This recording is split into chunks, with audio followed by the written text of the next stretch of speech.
A terceira fase do torneio DC KO começou.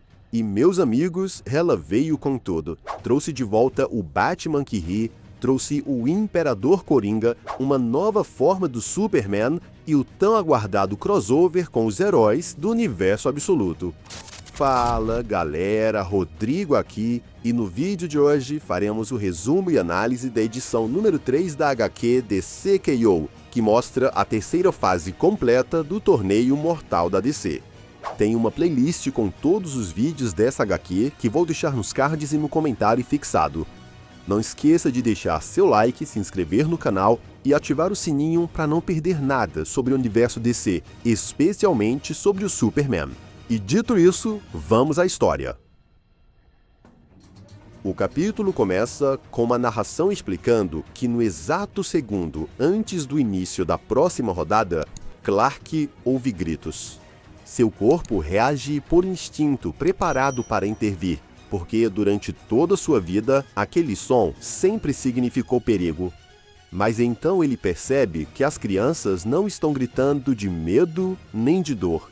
Elas gritam de alegria, estão rindo, se sujando de bolo e comemorando. O mundo onde elas vivem é pacífico e seguro, tudo funciona. Essa é uma visão de como a Terra poderia ser, do que o Superman poderia fazer com o planeta caso vencesse o torneio. Essa é a visão que Clark teve antes de entrar no torneio, um universo moldado pelo Superman. Um lugar onde as pessoas vivem em harmonia e onde mãos se estendem umas às outras sempre abertas. Clark quer desviar o olhar dessa visão, tipo se afastar da ideia de impor sua vontade, mas não consegue. Até que, por fim, Clark é arrancado dessa visão e acorda em algum lugar bem escuro. Pouco depois, um portal se abre e dele sai Lex Luthor, que pergunta se Clark teve um bom sonho, porque ele sim teve um sonho excelente. Ou seja, parece que Lex também viu novamente o que ele pode fazer caso vença o torneio.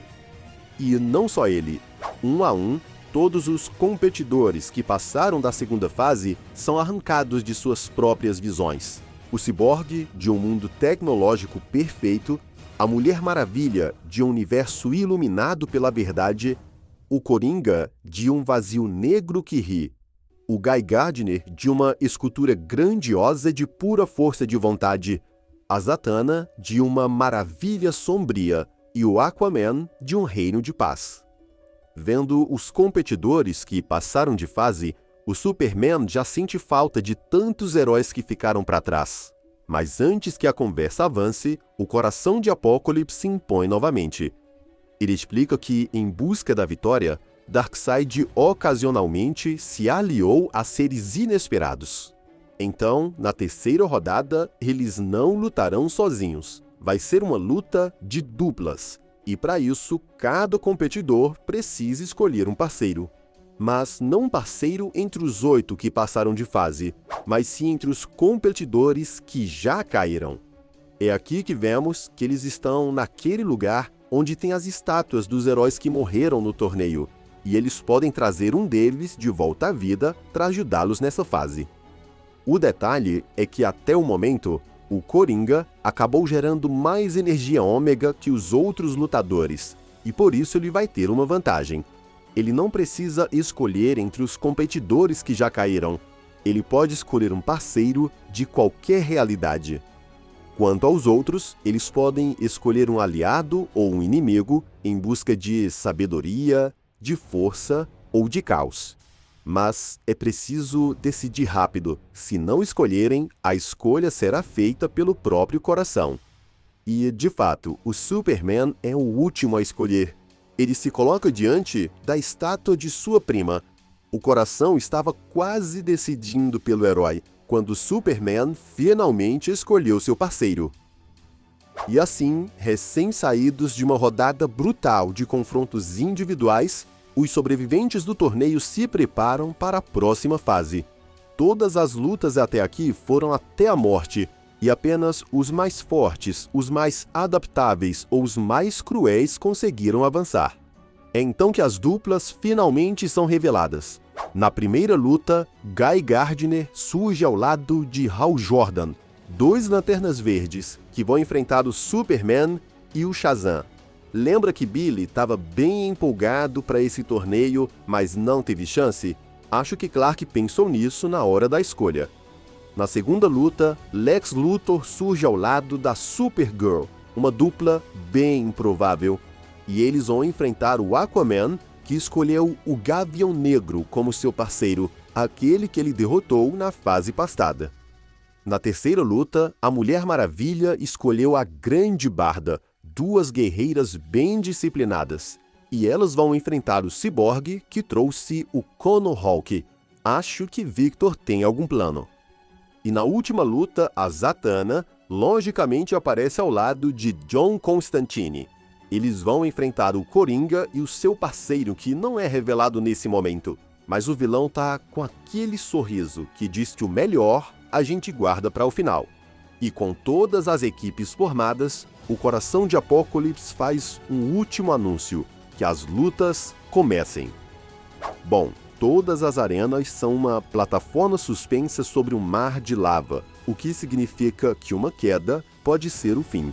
Na Arena 1, Guy Gardner comenta que poderia escolher um parceiro melhor, mais forte, mais inteligente, mas ele sempre vai escolher seus amigos, no que Hal Jordan brinca que ficou tocado com a escolha. Na outra extremidade da arena, o Shazam já chama os dois para o combate.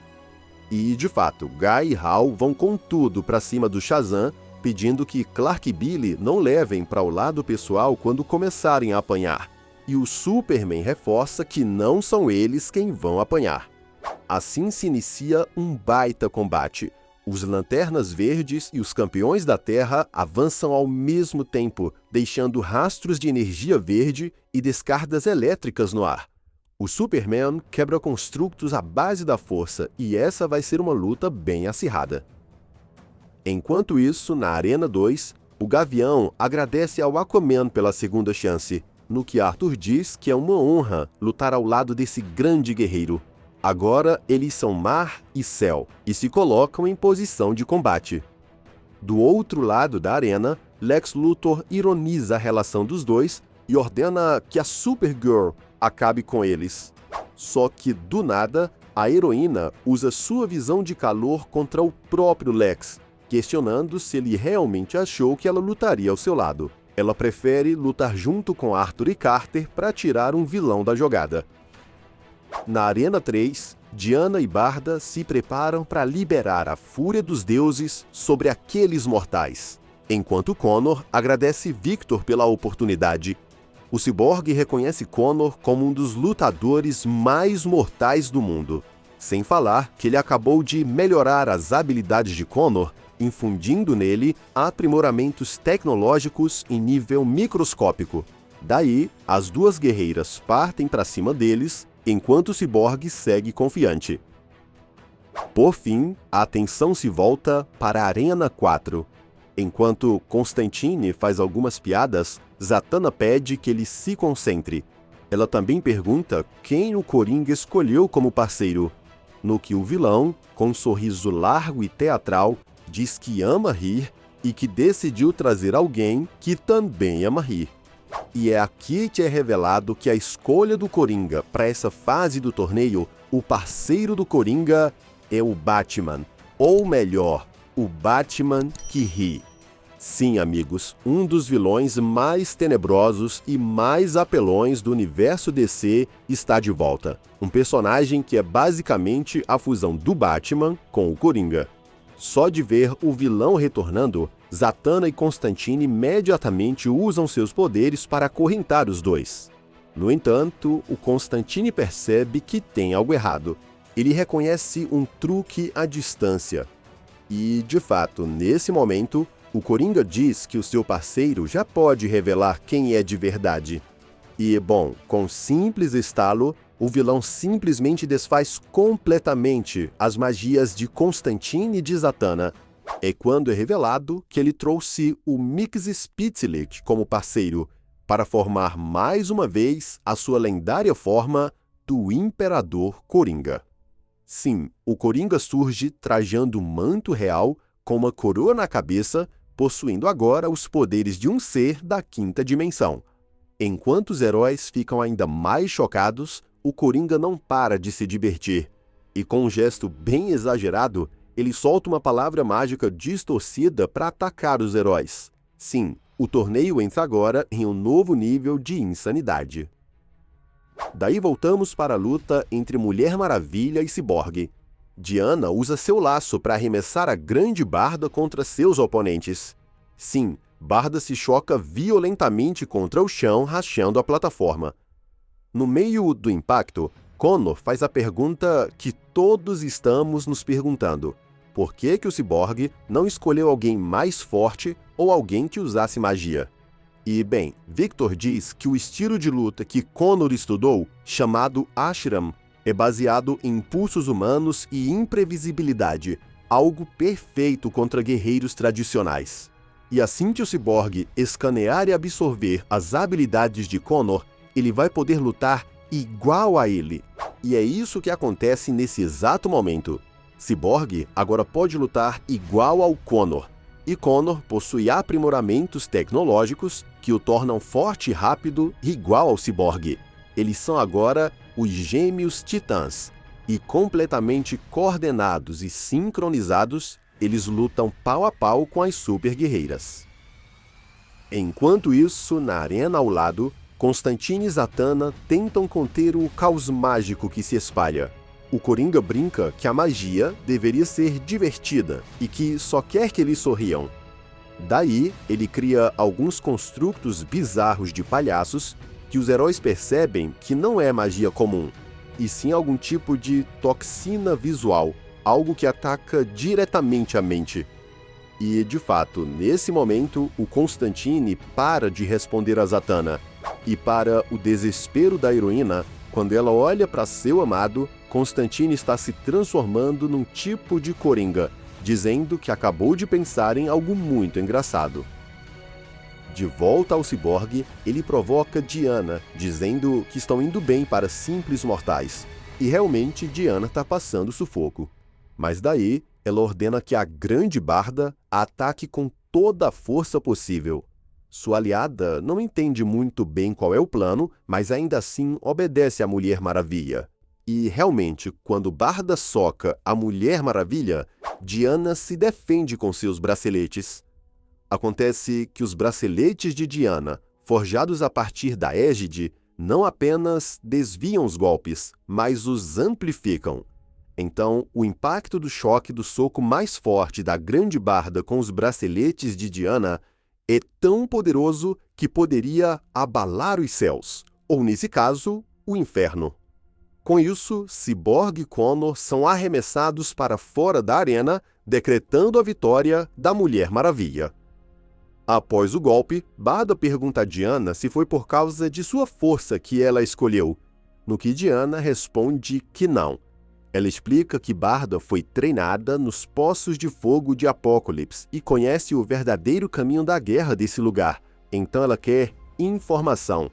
Ela quer que Barda lhe conte urgentemente tudo o que ela sabe sobre o coração de Apocalipse. Voltando à luta do Coringa, o vilão diz que apesar da diversão, já está na hora de encerrar o espetáculo. Ele pronuncia mais uma palavra absurda e, apesar dos esforços da Zatanna, ela também acaba se tornando uma versão Coringa. Ela sucumbe à loucura, e com isso o vilão também vence sua luta. Nesse momento, o Mix Spitlick diz que fez exatamente o que foi pedido, que cumpriu sua parte do acordo até o fim, e agora ele exige ser mandado para casa. E realmente o Coringa pronuncia seu nome ao contrário, e depois começa a gargalhar, satisfeito com o resultado do combate. Enquanto isso, na Arena 1, Hal Jordan avança contra o Superman com força total, num combate de construtos contra visão de calor, enquanto Guy Gardner segue numa luta bem acirrada contra o Shazam. Nisso, o Superman acerta um baita soco em Hal, pedindo desculpas por isso e mostrando sua superioridade. Hal sabia que em algum momento do torneio ele iria enfrentar o Superman, que o Superman seria o cara a ser batido. Por isso que o item secreto que ele trouxe para o torneio foi um item específico para o Superman. Ele trouxe a Clemência Negra, um parasita alienígena que quase matou Clark anos atrás. Uma criatura que se conecta diretamente aos pontos de prazer do hospedeiro e o mergulha em uma visão perfeita, indolor e impossível de resistir. E assim, Clark sai da jogada.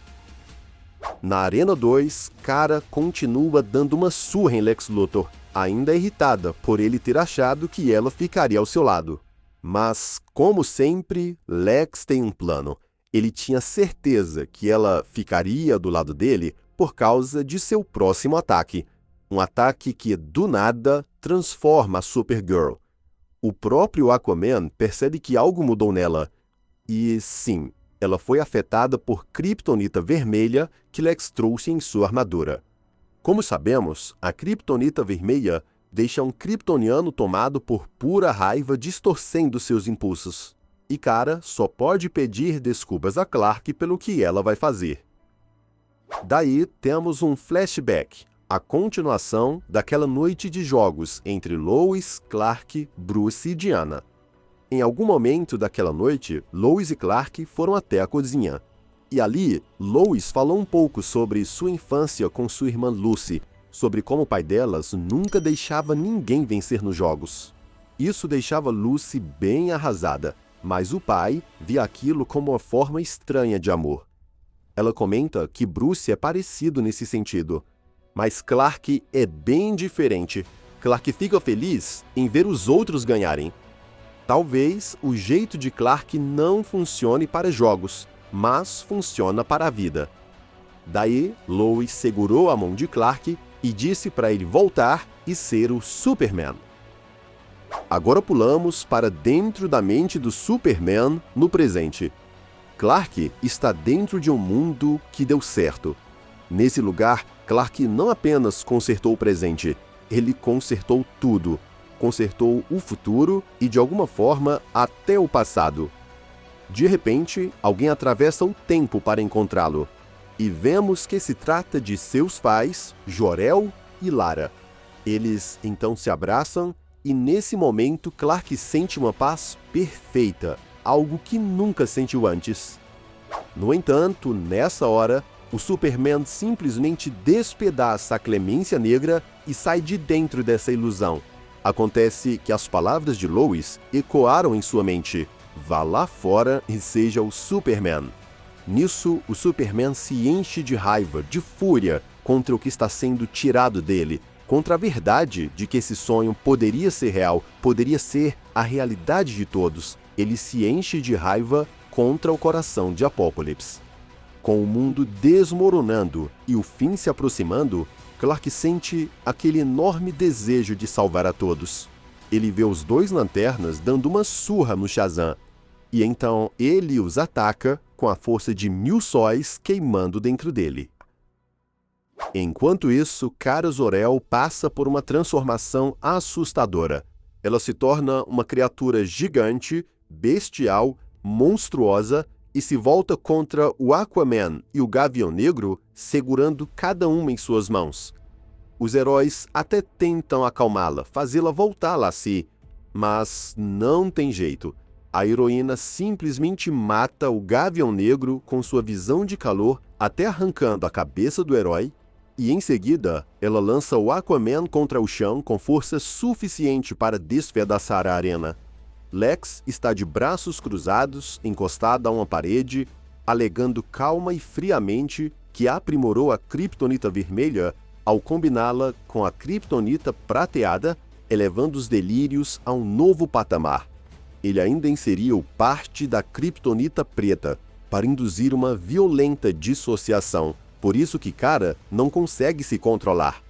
E foi assim que Lex Luthor venceu sua luta. Agora só resta a luta da Arena 1. O Superman pede desculpas a Billy por tê-lo trazido para isso, mas Billy agradece novamente pelo Superman ter lhe dado uma segunda chance, porque isso faz parte de quem ele é. Porém, a narração do coração de Apokolips questiona se foi só isso, se realmente foi apenas bondade, ou se havia outro motivo escondido nessa escolha. Nesse momento, Guy e Hal começam a se recompor. Eles se levantam com o plano de usar os Anéis de Poder para criar kryptonita sintética, um truque antigo, mas bem eficaz. É nesse momento que Clark revela que escolheu Shazam também pelo que ele pode fazer com seus poderes pelos outros. Billy rapidamente entende o que Clark está dizendo. Então ele sorri e, sem hesitar, pronuncia a palavra Shazam. Com isso, um raio desce dos céus e a transformação é imediata. Acontece que Billy Batson é um dos poucos heróis que pode compartilhar seus poderes com outros, como sempre fez com sua família. Então imaginem, sabedoria de Salomão, a força de Hércules, a resistência de Atlas, o poder de Zeus, a coragem de Aquiles e a velocidade de Mercúrio. Tudo isso se soma à força já absurda do Superman. É o Superman com os poderes do Shazam.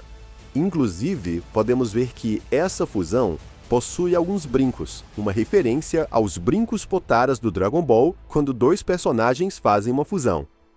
E bom, completamente fortalecido, Clark se move em segundos. Ele atinge os Lanternas antes que consigam reagir, os derrubando com golpes precisos, rápidos e devastadores. Enquanto avança, algumas dúvidas passam por sua mente. Ele se pergunta o que é esse lugar. Ele se questiona se está começando a se aproximar daquele coração escuro e retorcido de Apokolips, se ele está trilhando o mesmo caminho que trilhou o Capitão Átomo. A verdade é que o Superman não tem a resposta. Tudo o que ele sabe nesse momento é que vencer é muito bom. Daí, a cena retorna para a noite de jogos. Depois daquela conversa na cozinha com a Lois, o casal retornou para onde estavam Bruce e Diana, e Bruce comenta que achou que Clark já tinha desistido. Mas dessa vez, Clark voltou determinado a vencer. Bom, voltando ao presente, vemos que o Superman derrotou os dois Lanternas. Tudo o que restou deles foi apenas seus anéis de poder. Nisso, Clark observa à distância Lex de pé na outra arena, tendo também vencido sua luta. Só que, dessa vez, há algo diferente no olhar do vilão. Algo que Clark não se lembra de ter visto antes. Não é arrogância, é admiração. Lex está feliz por ver o Superman lutando sério. De todo modo, o coração de Apokolips anuncia que a terceira fase terminou. Ele parabeniza os 4 vencedores e declara que chegou a hora da quarta fase. Sim, de repente um portal se abre e os vencedores surgem reunidos. Superman, Mulher Maravilha, Coringa e Lex Luthor. A penúltima fase acontecerá em um local em ruínas, cheio de grandes estruturas industriais, fumaça subindo de grandes torres, debaixo de um céu tomado por tons vermelhos. Eles estão em um mundo que pertence ao Rei Ômega, Darkseid. O Coringa acha maravilhoso que essa fase vai ser em Apokolips, mas os outros o corrigem, dizendo que isso não é Apokolips, mas sim o planeta Terra. Diana pergunta como isso é possível porque o torneio ainda está acontecendo. Não dava tempo de Darkseid ter chegado. Mas, como o coração de Apokolips explica, parece que os heróis chegaram tarde demais. Essa é realmente a terra deles. Mas eles não são mais os campeões desse mundo. Os campeões desse mundo agora aparecem na última página, que se trata do Batman, da Mulher Maravilha e do Superman com a aparência do universo absoluto. O Batman segura seu grande machado com um sorriso bizarro no rosto. A Diana se ergue imponente com seu cavalo alado e esquelético, e o Superman aparece com seus punhos brilhando de energia. Eles estão acompanhados do Gladiador Dourado. Será que esse Gladiador Dourado é o Darkseid disfarçado das edições anteriores? E será que esse trio de heróis é realmente os heróis que acompanhamos do universo absoluto? Porque notem que eles estão bem distorcidos, quase deformados. Bom, Só teremos as respostas no próximo capítulo.